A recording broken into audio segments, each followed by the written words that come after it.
0, 1, 2, 3. Let's get started.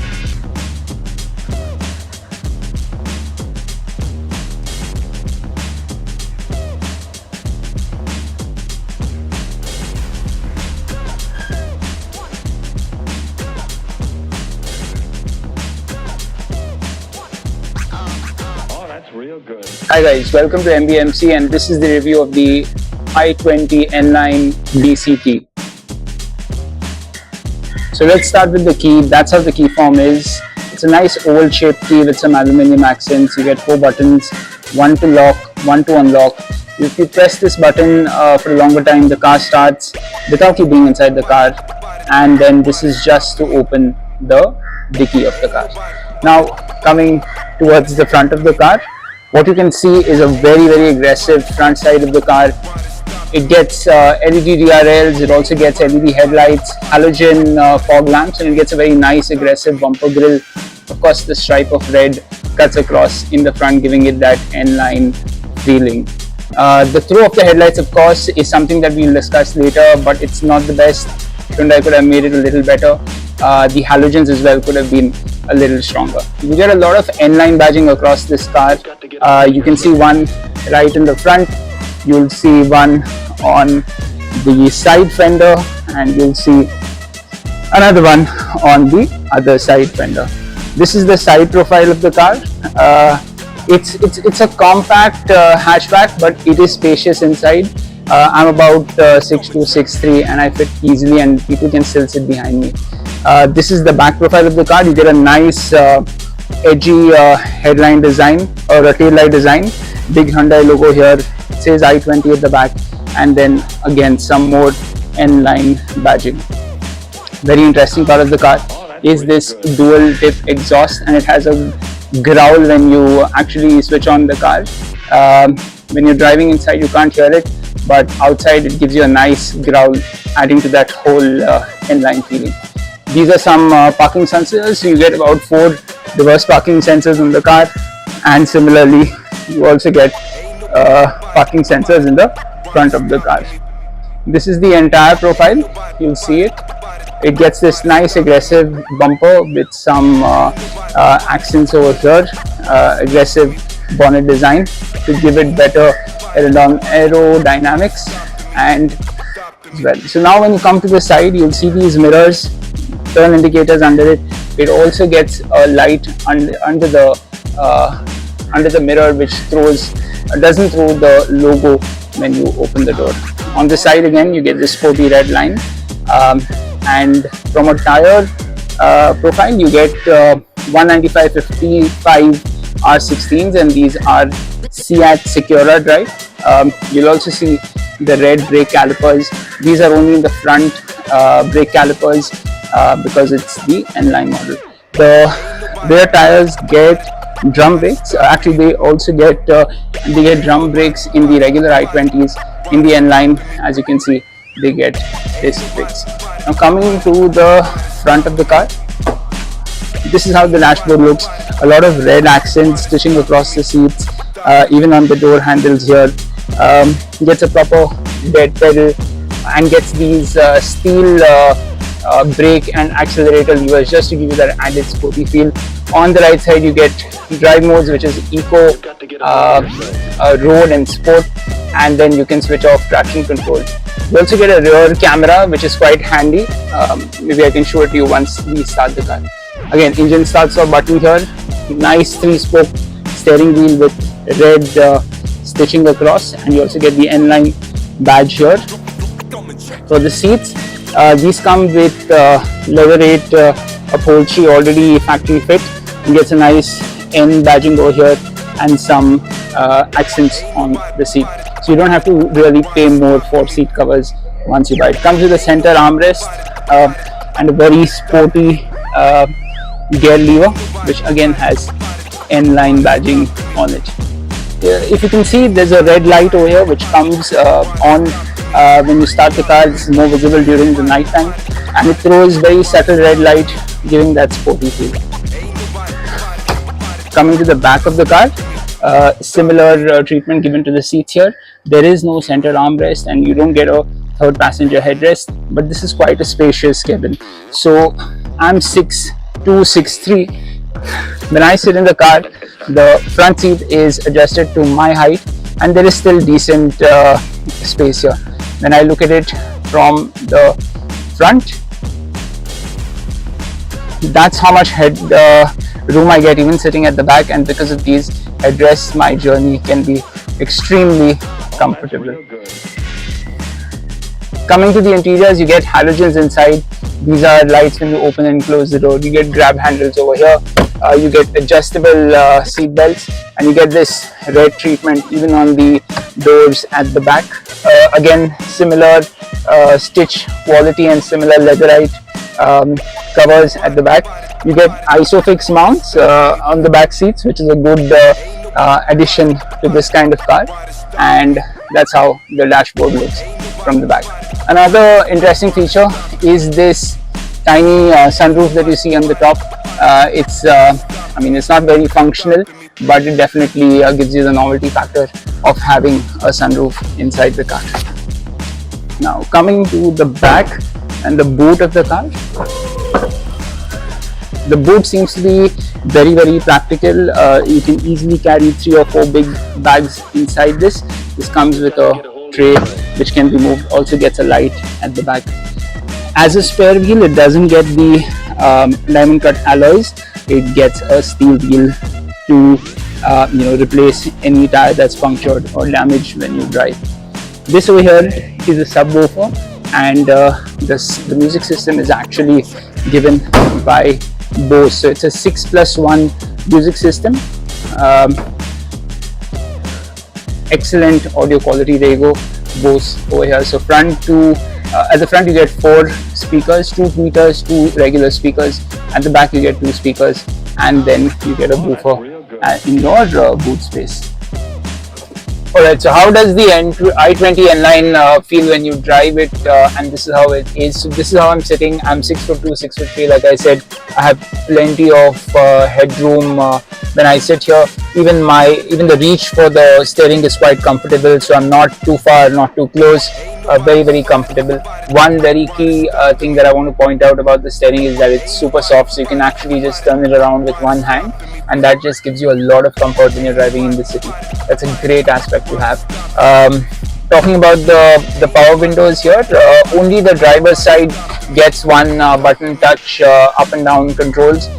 Everything else is you need to press it as much as you want the window to go up and down. So without delaying it further, let's start driving.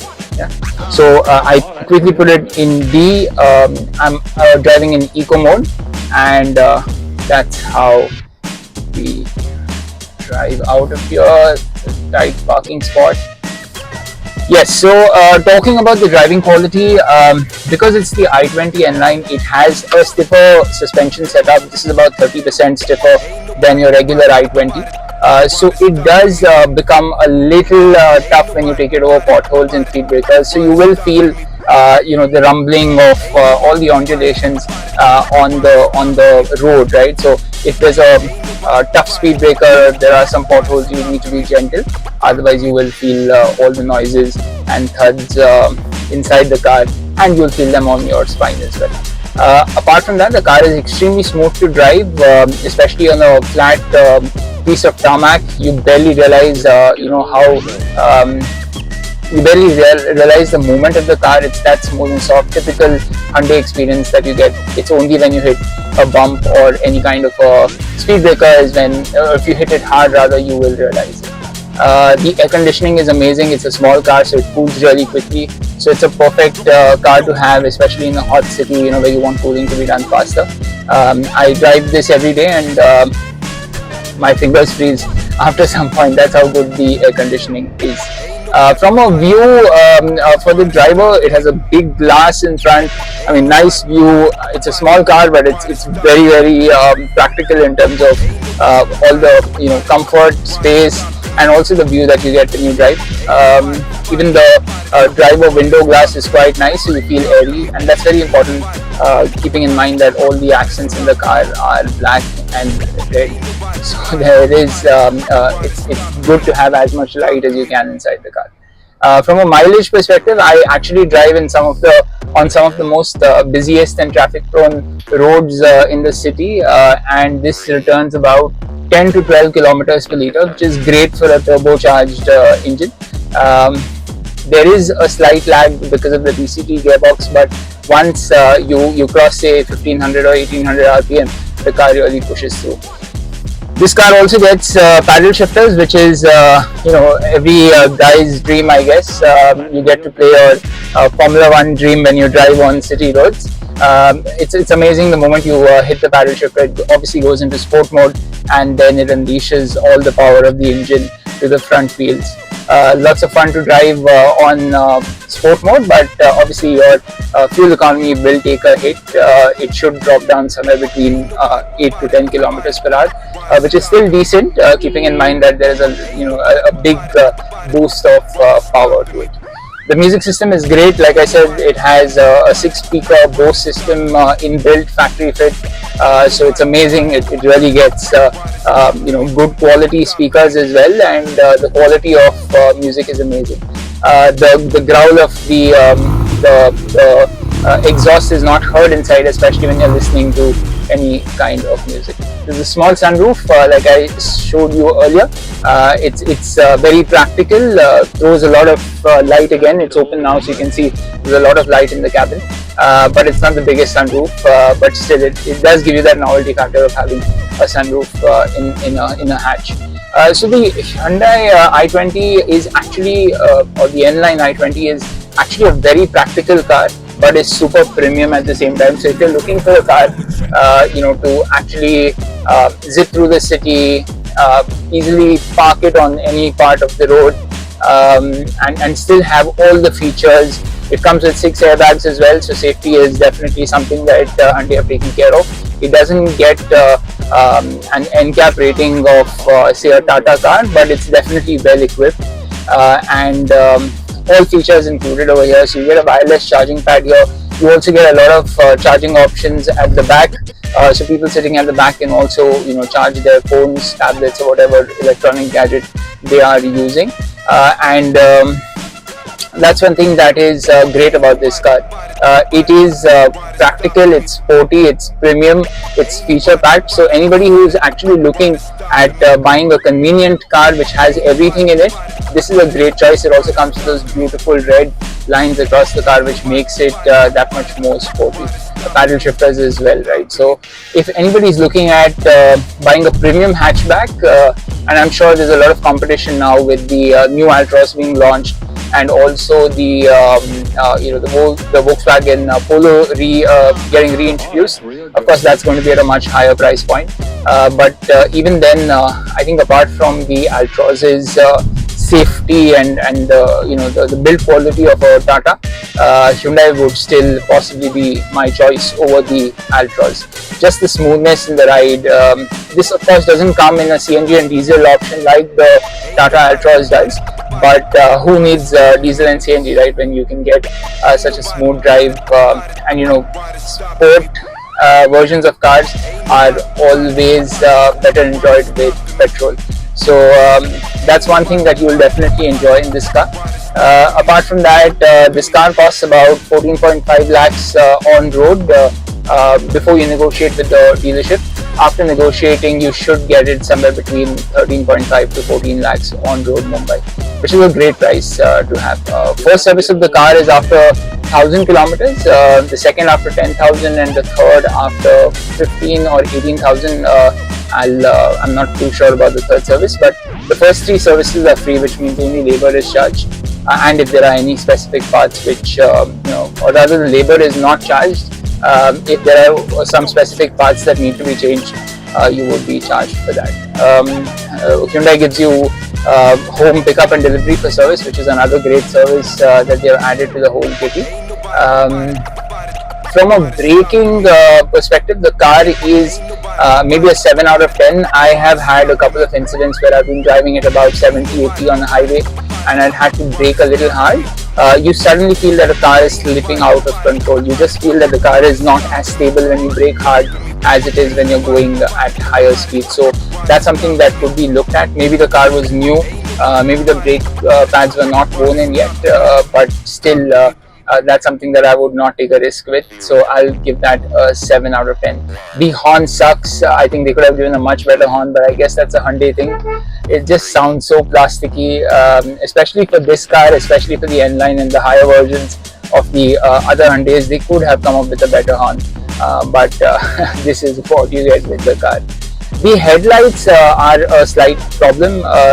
They are LEDs, but the throw of the headlights is not that great. So whenever I have driven in the night, I just feel that there could have been a little more throw in the headlights. Would have made driving that much more easier.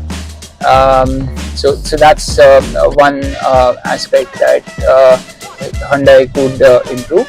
Apart from that, everything else is fine. It comes with a 37 liter tank, which returns about say 10 to 11 kilometers per liter. So you can do about 400 to 450 kilometers in one tank of gas. And yes, amazing drive feeling, especially in sport mode. You also get a reverse camera, which is quite nice. The quality of the camera is quite decent. But it doesn't come with the 360-degree camera like the Baleno does, and now the Altroz also gets one. So I guess that's something that's going to happen with the next facelift of the i20. I think it should happen because that's the only feature that currently the i20 doesn't have. If you could hear that thud, I actually went very slowly over a bump on the road, and that was the noise that came through. So this is my review of the i20 N-Line. It's a great car to have. I love it. Great to cut through traffic, good mileage, premium looks, feature packed, and quite practical as well from a price perspective. So if you're looking for a car, especially for 2 or 3, I think it's a great choice. And if you want to use it only in the city, it makes it even better. There's no point in carrying 5 people in this car. It will kill the performance. It will bring it down. Ground clearance is great. I've never hit a single pothole, or I've never hit a single speed breaker rather, with people in the car. But yes, if you fill the car with more than 3 people, there is a chance that you will get compromised performance, and also the ground clearance could become an issue. So this is my review of the i20 N-Line. If you like it, this is my first video. I will be putting up more videos soon. If you like it, do like, follow, and comment any questions that you have regarding the car. I'd be very happy to answer them. Thank you, and I'll see you in the next one.